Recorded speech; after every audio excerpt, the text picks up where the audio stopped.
How to succeed as a real estate agent in 2024. This is a topic that we'll be talking about for the next couple of minutes. So if you're brand new to this channel, make sure to subscribe. For those of you that are watching live, go ahead and let us know where it is that you're tuning in from. I know that there's agents from all over the country.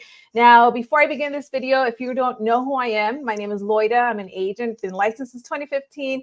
Build my business through cold calling expireds and for sale by owners. Obviously, I have been creating content since that time here on my YouTube channel, so feel free to go and watch over 300 videos that I have done. Now, with that being said, let's get straight to today's live stream. And before I begin, I want to bring on my co-host. This is an amazing agent coach. You probably have seen him previously in some of my videos. So with that being said, Robert Villanueva, welcome. Thank you. So for everyone that's watching that maybe is not familiar with you, go ahead and give us a brief background of, your business, what you do, just so that they know exactly who's on the stage with me right now. Always the funnest question. So been in the business since 1999, which I'm going to be coming up on my 25th year coming up here this next year. So I'm pretty excited about that. Been a realtor since then. First year in the business, I did 42 deals. Second year, I did 86. Eventually did 150 plus deals for X number of years. I'm now a coach for the last 10 years, and I truly love, helping agents get to that next level. So I've been around the block for a little bit. Awesome. So for those of you that are watching right now, any specific questions that you have regarding, how to succeed next year, 2024, go ahead and drop them. But with that being said, I just want to get straight to the point. Let's begin with agent schedule. How can an agent be productive with their schedule starting the new year? Yeah, one of the things that we have to really pay close attention to is that agents have this tendency of looking busy. And what I mean by that is that being in a position where they go into the office, whether that be at 7 o'clock, 8 o'clock, 9 o'clock, or 10 o'clock, and then they stay until 4, 5, or 6, and you're just there, but you're not really doing anything that you're supposed to be doing. So we want to look at the things that we're supposed to do, and that is to become more effective. And I'm going to keep it very simple. In order for an agent to be very productive, there's 5 key things that we have to do throughout the day. Number 1, we have to work on our skills, because our skills is going to help us. We have to learn the language of sales. So the more we invest in this, the better off we are. Number 2 is going to be our prospecting, lead generation. I don't care if you're cold calling, if you're knocking on doors, if you're buying business, it's a contact sport. Third thing is lead follow-up. Lead follow-up is going to be about 70 to 80% of your business. So we have to do that particular activity. Number 4 is we get paid to negotiate contracts. So we have to make time to negotiate those contracts. And of course, the 5th one is the purpose of what we're doing, which is going on appointments. Now, as far as a specific time frame, I would probably say to start your day right around 7:30 with your skills. Do some version of prospecting early in the morning. I would recommend somewhere between 8 and 12, 8 and 11, right in that window, because that's when you have the most energy. And then, of course, doing your lead follow-up right in that mid-morning, early afternoon, 11, 12, 1-ish window. And then doing a lot of your admin, which, of course, would include your negotiating and, disclosures and all that other good stuff early afternoon, right in that 1 to 3 window. And then leaving your appointments preferably to the very end after 3 o'clock. That's the most ideal and basic version of a schedule. Awesome. So there you go. And this is recorded. So you're going to be able to go back and watch it, rewatch it, write down that schedule, because, this is one of the things that I wanted to talk about first, because this is a thing that a lot of agents don't have. They think that they're working, but they're really not working, or they don't know what to even do. Maybe they pick up the phone and do social media and think that that's prospecting. Yeah. It might be, but we want to be effective with who we're reaching out to, which brings me to my next point. January 1st, expireds. How do you feel about that? What do you do? It's the Super Bowl of expireds. So January 1st, I know it's, most of the agents are waking up from a hangover. Most of the agents are finding themselves just kind of crawling out of bed 9, 10 o'clock in mid-morning. But this is a day you actually want to invest into, even if it's just a couple of hours. Because it is the number 1 expired day of the entire year. You're going to have the most amount of opportunities. And the other part of it, which is really super cool, is that it is the least competitive day. So you have less competition, you have the most amount of expireds. It's not like shooting fish in a barrel, it's like shooting fish in a bucket. So, yeah. Yeah. And if you guys are still thinking, well, where can I get phone numbers? I have plenty of videos here on my YouTube channel that can show you the differences between, let's say, Vulcan 7 and Redix. So make sure to check that out. Mhm. And I know that you mentioned follow-up because we probably have heard it ever since October. A lot of agents reaching out and their prospect says, oh, well, I'm ready after the holidays. So the holidays are pretty much over. So what would a conversation need to sound like?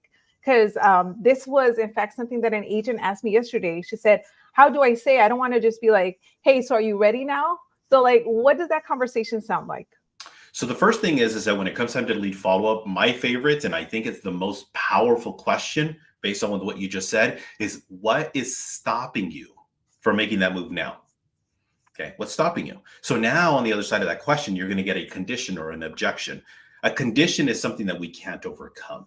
I can't sell this year because of tax reasons, as an example. Obviously, we're, only a few days away from the next year, waiting for a job, all of these things that are conditions. But if it's an objection, and if it's just simply they just want to wait it out, we have family over, we're just going to wait until the new year. What I like to do when it comes time to this particular objection, and for that matter, any others, is just say, Loida, I totally understand and I agree with you. However, what I want to do is I want to share with you the benefits of going on the market now versus waiting until next year. Okay. Did you want to do that today, or would it be better for us to get together tomorrow at 5 o'clock? Okay. Now, if we get a little bit of resistance, which will happen, it's easier said than done. If we get a little bit of resistance and they sit there and say, well, we just want to wait until the next year. I totally get it. I see where you're coming from. I get that. And I understand, Loida. But have you ever gone to the gym the first week of the new year? That's exactly what's going to happen with all of the sellers. A lot of the sellers are putting themselves in a position where they're waiting just like you. Don't you want to be ahead of the game and be in a position where you can actually be in front of the line instead of the back of the line? Okay, let's just talk about it. Either way, if it doesn't make sense, we can always go in the market next week or 2 weeks, whatever that is. Got it. So let's say, an agent is watching this and it's already January 5th or January 2nd. What would that conversation be like if they're reaching back out to the leads that had told them, call me after the 1st? Well, the first thing is that going back to the original question, because that's going to be a question that I guarantee 99.9999% of the agents are not asking. Loida, I really appreciate the fact that we've been in touch for the last week, month or two. Now that we're at the new year, are you ready to go ahead and get on the market? Well, we're just still thinking about it. We're still on the hangovers, whatever it may be. Then I go back to the question. So tell me, what exactly is it that's stopping you from making the move now versus doing it later? And whatever they give us, it doesn't matter what they give us. We're going to use that for the purpose of the close. We're waiting for the interest rates. We're waiting for, the market to change. We're waiting for the whatever it is. Perfect. That's exactly why we need to get together, because I want to share with you the benefits of doing it now versus doing it later. Should we get together at 5 o'clock, or would tomorrow at 5 o'clock work better? And just the way that you say it, it sounds very just like a conversation. It doesn't sound pushy or salesy. And I also like it that it's pretty much very straightforward. Are you ready to go on the market now? Yeah. Because I think sometimes agents think that we have to sugarcoat things or like beat around the bush to get to the point. And it's as easy as like how you just said it. Yeah, it's a little bit of what I call a suggestive selling. And suggestive selling, it's a little bit different than being in a position where you're this hard-nosed salesperson. Okay, and we want to stay away from those type of tactics. And what I mean by that, I always use the analogy of a used car salesperson. Okay, they did a poll like 2 or 3 years ago. Believe it or not, realtors are actually below used car salespeople now in terms of perception. So, what I mean by this is this: if I see Loida come on the lot and I'm selling cars, a pushy salesperson is going to be along the line of, "Hey, I know you. You're looking for this kind of a car. Let me show you. Come on." Right? That's a pushy salesperson. What I call as a pulley salesperson, or more suggestive, is I'm going to ask, first off, introduce myself. Hi, my name is Robert. Your name is, okay. And what brings you to our lot? Oh, a car. Okay, perfect. Are you looking for a car, a truck, or a van? And then I just start to ask a series of questions that is going to lead you to the result of ideally putting you in a car. Okay, so more suggestive selling is what I'm getting at. Okay, awesome. So now I want to kind of switch to lead sources to focus on. Because let's say there's some agents that are watching here that have mostly been working with buyers and they're ready to transition working with sellers and getting listings. What are some of the lead sources to focus on?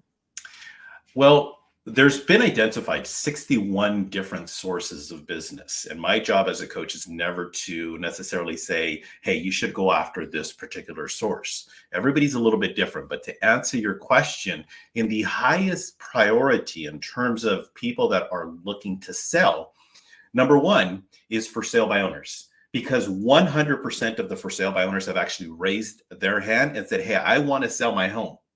Okay. You don't have to sit there and guess and look around a community of 500 homes. It's literally, they already raised their hand. Number two is the expireds.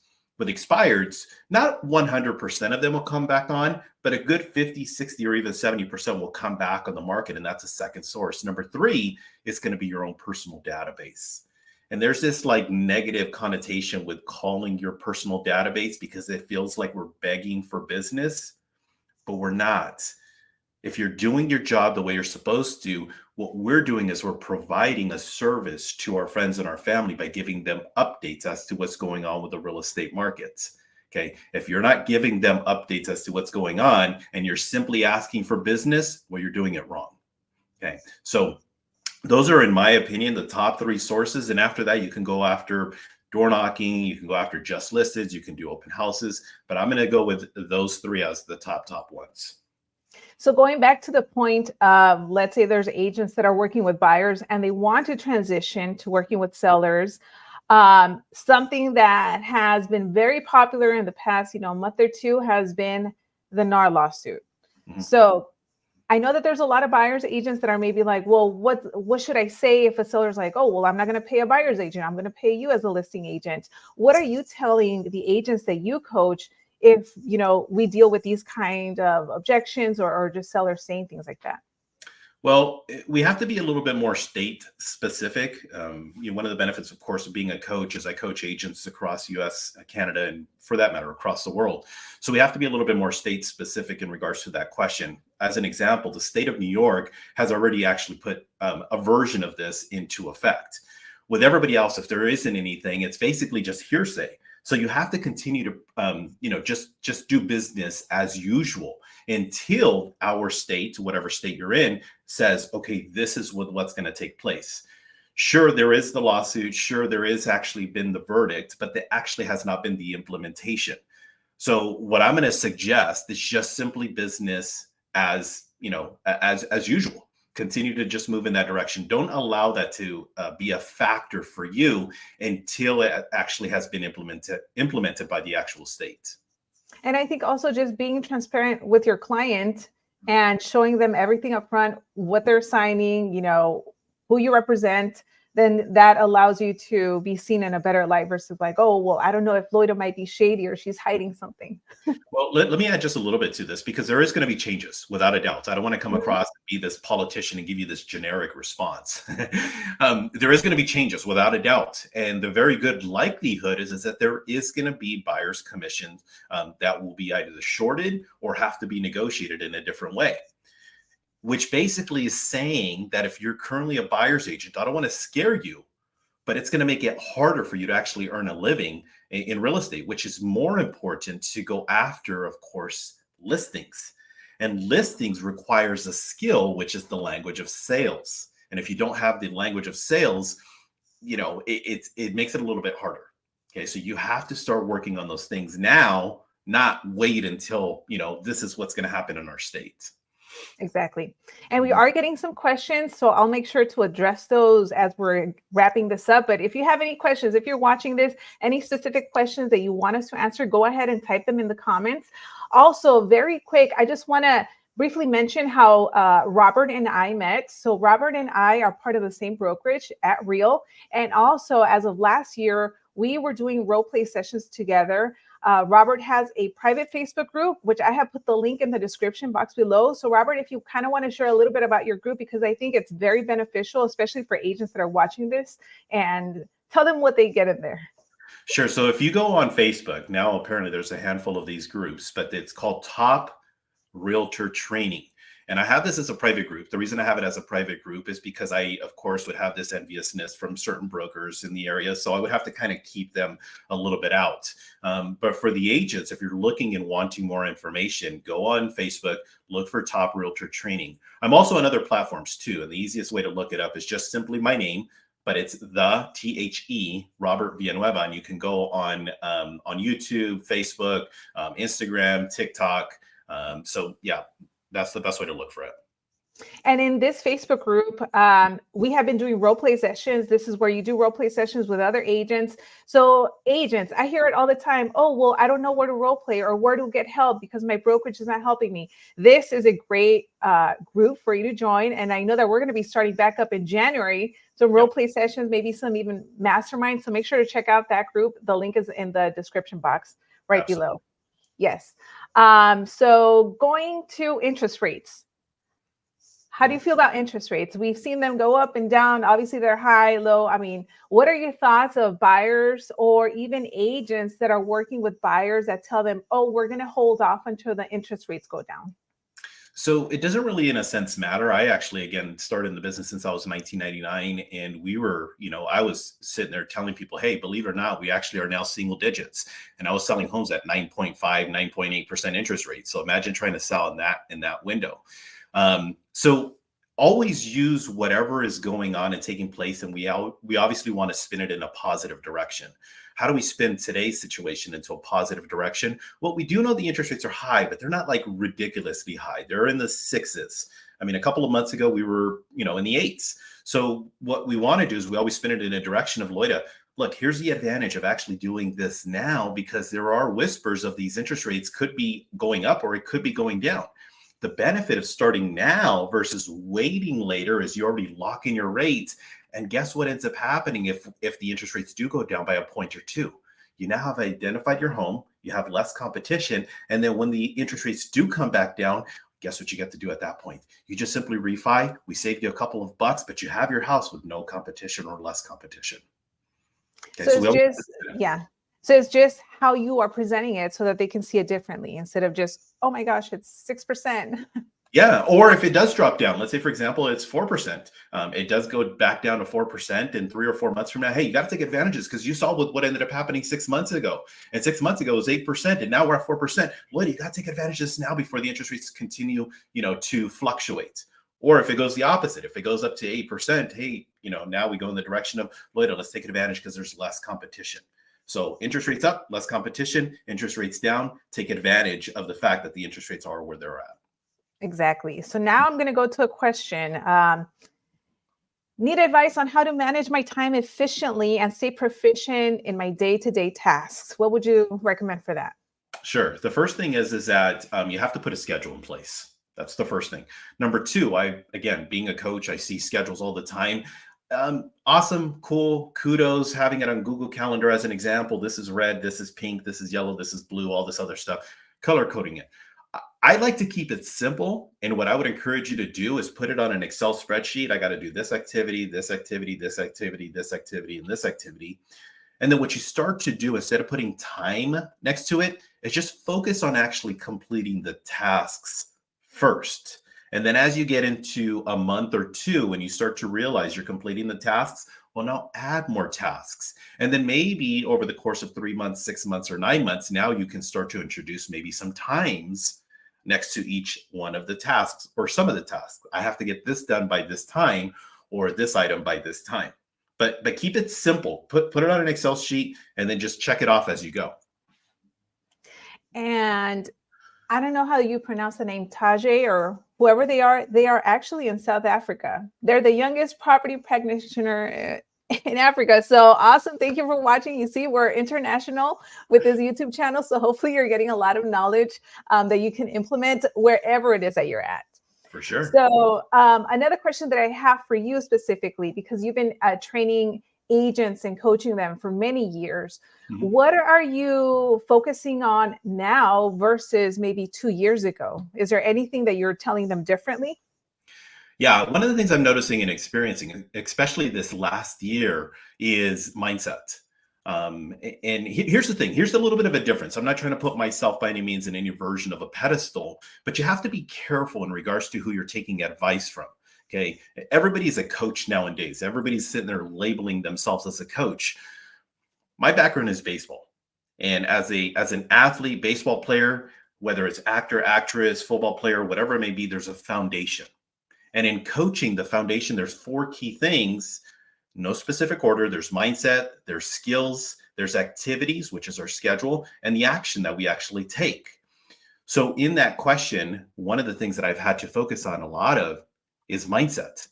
And it's really important because the best way I describe mindset, it's kind of like having this, $500,000 car, super beautiful, absolutely amazing. Everybody's envious, but your mindset is the tires to that car. And if you have a flat tire or flat tires, you're not really going to go anywhere.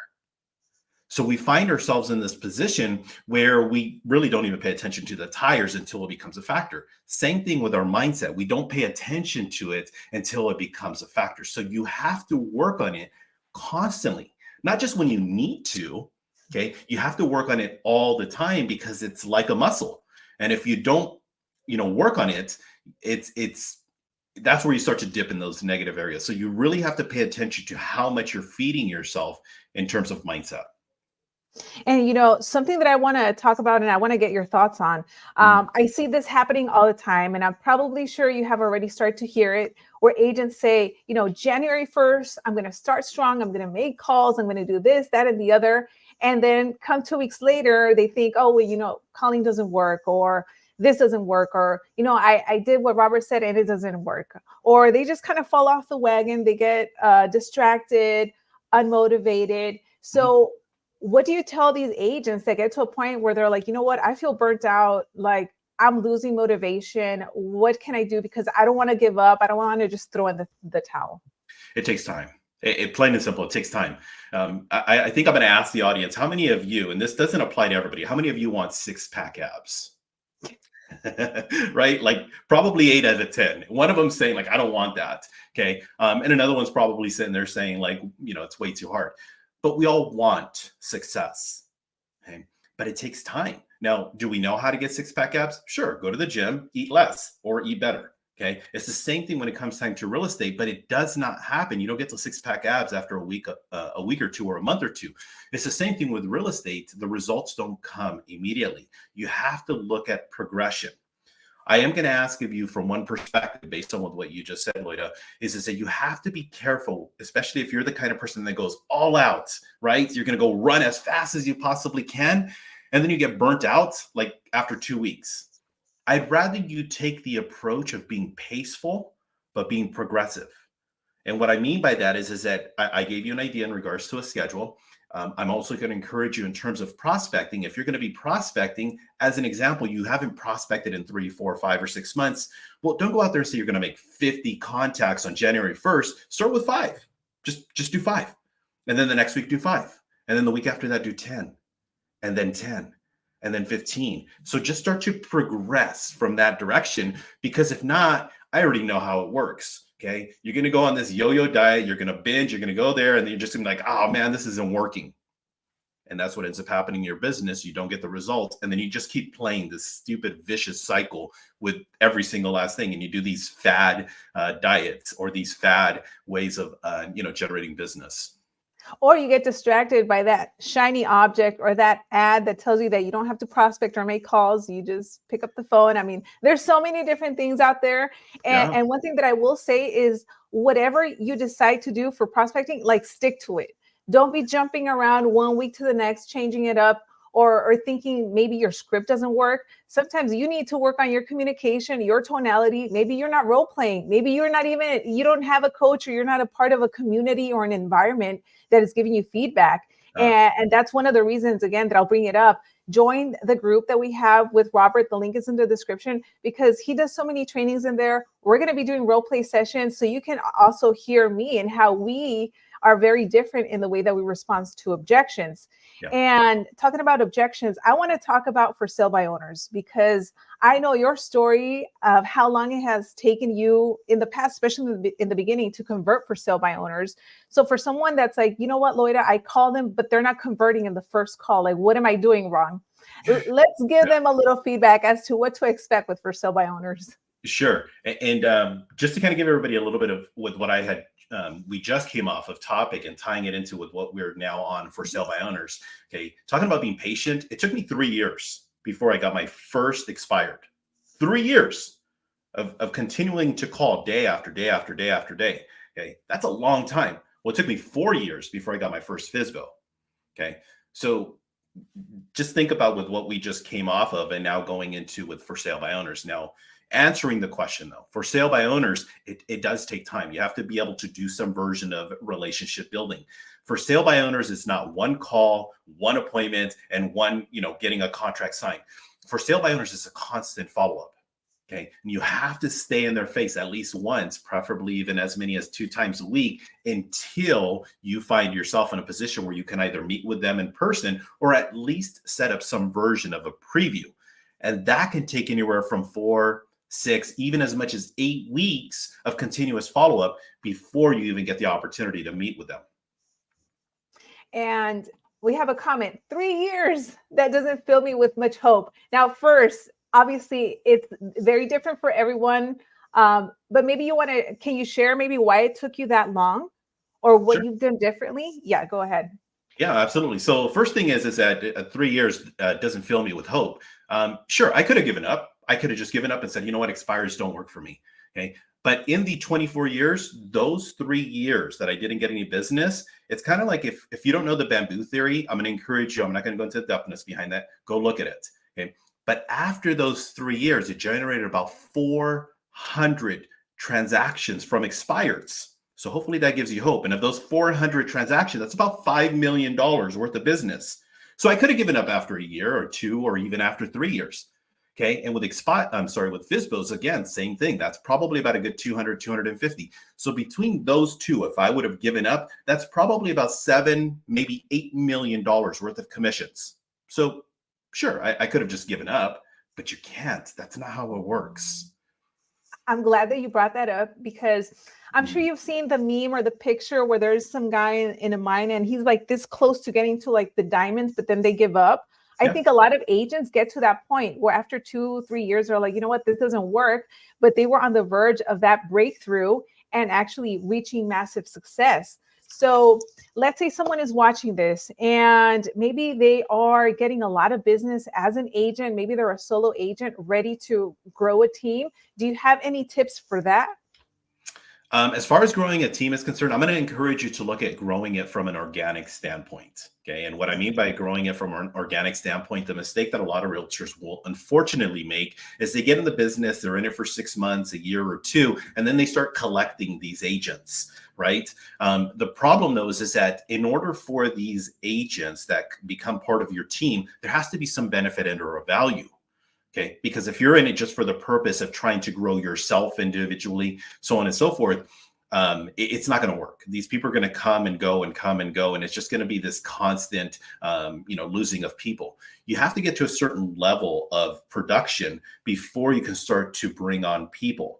Because when you get to about 40, 50 deals a year, personally, you're going to start to find yourself pretty thin in your schedule, because now you're running around with all of these buyers as an example. So now you can start to build your team from either a staff standpoint and or getting even like, for example, buyer's agent, where you say, hey, look, take care of these 15, 20 buyers for me. I'll give you X% of the commissions. Now you're making money and I'm making money and taking care of my clients. So that's what I mean by building it from an organic standpoint. There you go. So for any of you that are listening that are at that point, make sure to rewatch this and see if you're at that level where you are ready to grow, if you have, the experience and all of that to be able to help these agents when you do bring them on. And also, if you are enjoying this live stream, let us know, drop us a comment, because maybe this is something that we'll start doing regularly. Robert and I were very good when it comes to talking about prospecting, getting on the phones. And, there's a lot of people that don't like to do that. So I'm glad that, we're on the same boat when it comes to that. So let us know if you're enjoying this. If you want to see more live streams from my channel or more videos, let me know as well. And if you have any additional questions, go ahead and drop them before we wrap this up. I know we've gone for 30 minutes, but it feels literally like 5-10 minutes just because it's been so much great information. A question that we just got is, what books do you recommend to work on mindset? Oh my goodness, there's a bunch of them. Probably one of my favorite ones is Developing a Powerful Mindset is one of them, and it's that simple of a label. There is The Mindset of a Millionaire. I have a bunch of them. Literally, if I just turn around, Think and Grow Rich. There it is. Think and Grow Rich. That's one of my favorite books. Yes. Let's see. Another question. I am a new agent, super motivated. I'm a star student. However, I need a teacher. How do I become a master in this arena? I think by teacher, maybe she means like a coach or a mentor.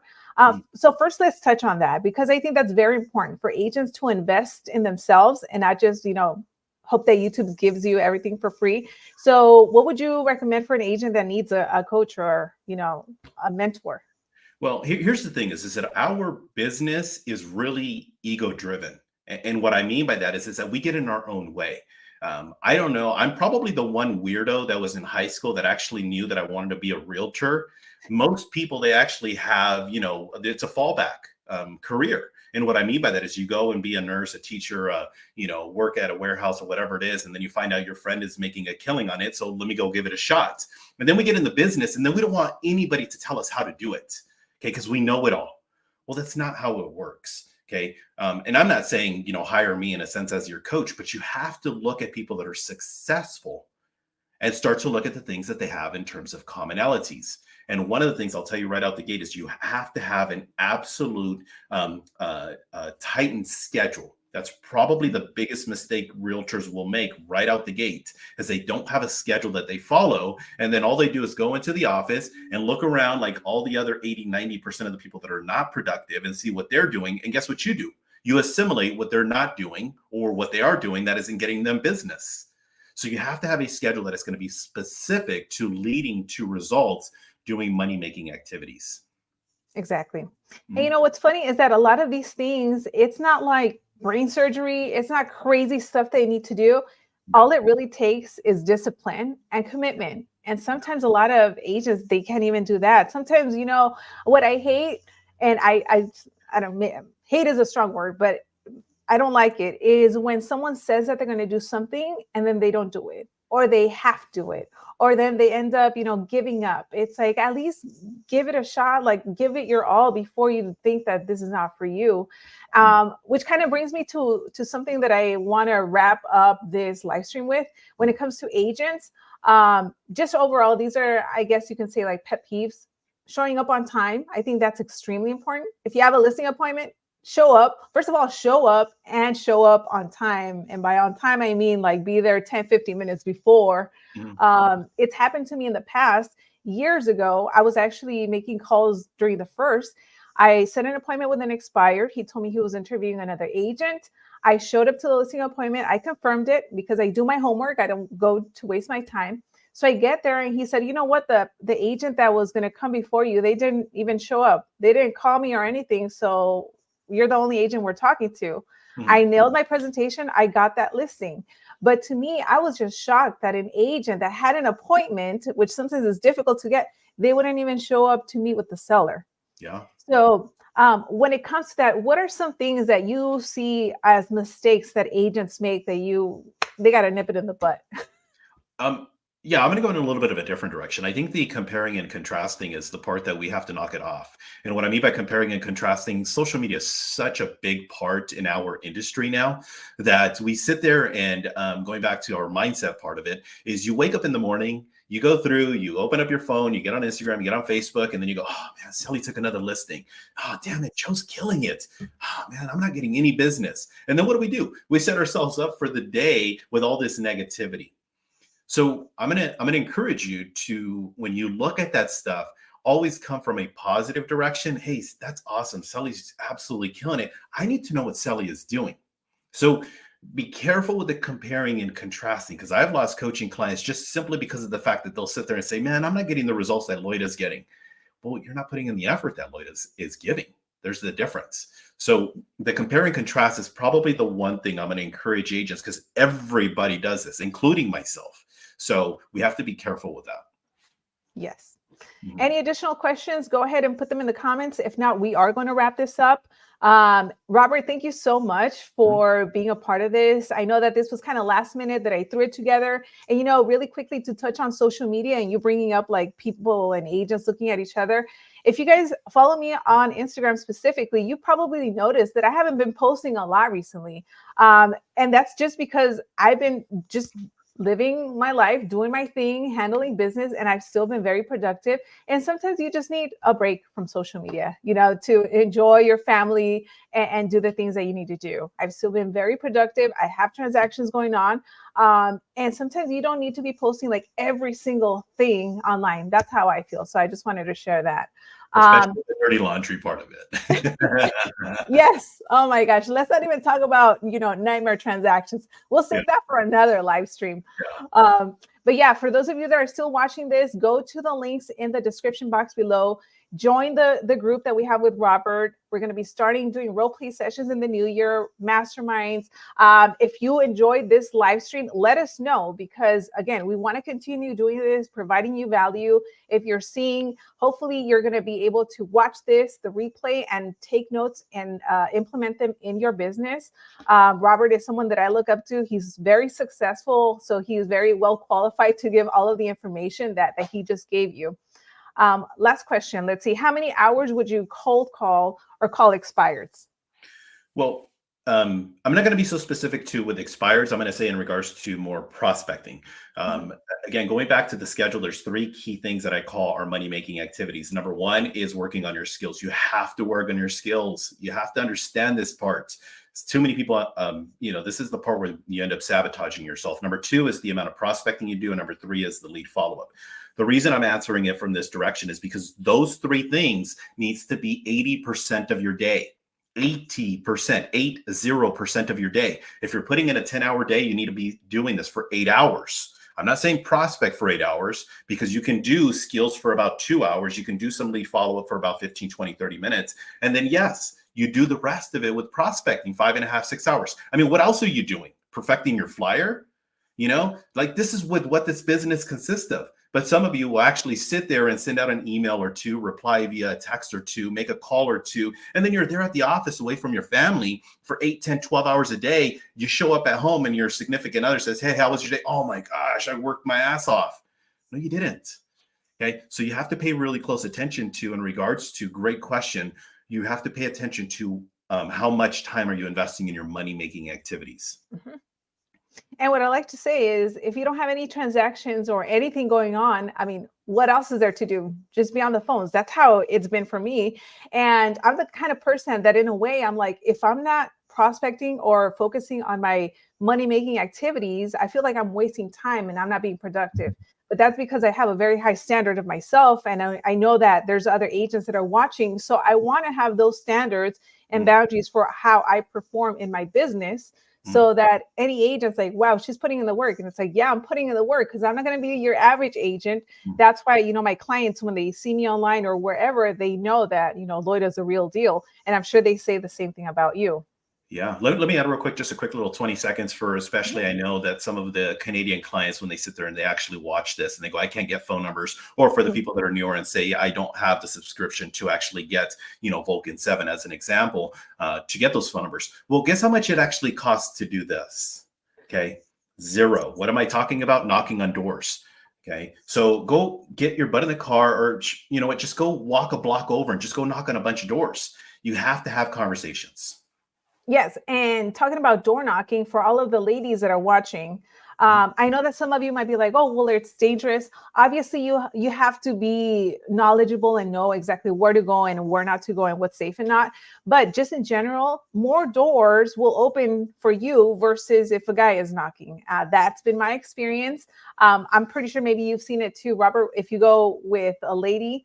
And at the end of the day, we come off as being less threatening. Robert, I'm not sure how tall you are. Maybe you're like over 6 feet and I'm over here like 5'6", 5'7". So if someone opens the door, they'll be like, oh, she's a sweet girl. But Yeah. you there, I'm like, oh, who is this guy? What does he want? So that's just a tip for the ladies.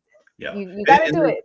Yeah, and then just to add to that, yeah, and that's 100% accurate. Is if you are a female, then get a door knocking buddy, or if you do end up having the courage to go on your own, make sure that it is a safer community. And then when you go and knock on the door, don't sit there and knock on the door and stand 1 feet from the door. Knock on the doors, take 5, 6, 7, 8 steps back. Give yourself plenty of distance. Okay, make sure you take some safety, items with you. And it's not, how can I put it? It's easier said than done when it's coming from a guy's perspective than from a female's perspective. But just be smart about it. Okay, but get a door knocking buddy. I would encourage you. It's always more fun, anyways, doing it with somebody else than doing it on your own.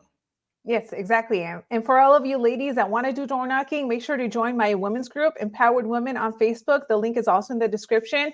There's already ladies that have been connecting through the group that go door knocking together. So this is a great way to meet other agents. That way you're not doing this by yourself. Mm-hmm. All right, Robert. So any last things that you want to wrap this up with? Maybe last thought. We have today's the 29th. We have 2-3 days left before the new year. What would agents need to do right now? If someone's like, what do I need to do right now before the year's over? Sure. So I'd probably give it just as quick as I possibly can. Is number one is you have to work on your mindset. I'm going to continue to talk about that. And it's really, really, really important because we don't pay attention to this until it becomes a negative factor. Number two is the schedule. It is absolutely vital that you have a schedule that is going to allow you the opportunity to succeed. And then number three is going to be your database. You have to be able to create that business from database. I saw Dolores actually ask the question earlier about being a registered nurse. I do apologize in regards to having to go back to your full-time gig. No, I'm glad you brought it up. Yeah. And the reason why, in a sense, unfortunately, a lot of agents find themselves in that position is because they don't go after their database the way that they're supposed to. What I want you to do, very quick, 20 seconds, is I want you to add up all of your friends, family, all of the people that you've helped with in the past, clients, people that you actually do business with, and then, of course, all the people that actually help you in your business, your vendors. Create a list of that. If you have 100 people on there, you should get 10% return on your investment. And if you're not getting 10 deals from those 100 people, you're doing it wrong. Okay, so I have videos out there, so make sure you do pay attention. Make sure you do subscribe. Make sure you do actually look at the videos because I talk about this in a lot of videos. I probably kill it to death in regards to with what I just talked about. But those are the main things. Awesome. All right. Well, everyone, thank you so much for watching. Leave us a comment. Drop it below if you want to see more of these live streams with Robert and myself talking about real estate. All of the links are going to be in the description box below for his Facebook group. I'm going to make sure that his YouTube channel is also on there because there's a lot of training videos on there as well. And with that being said, we'll see you next year. I hope that everyone has an amazing 1st of January, killing it with expireds. And we'll see you next time. Bye. Bye.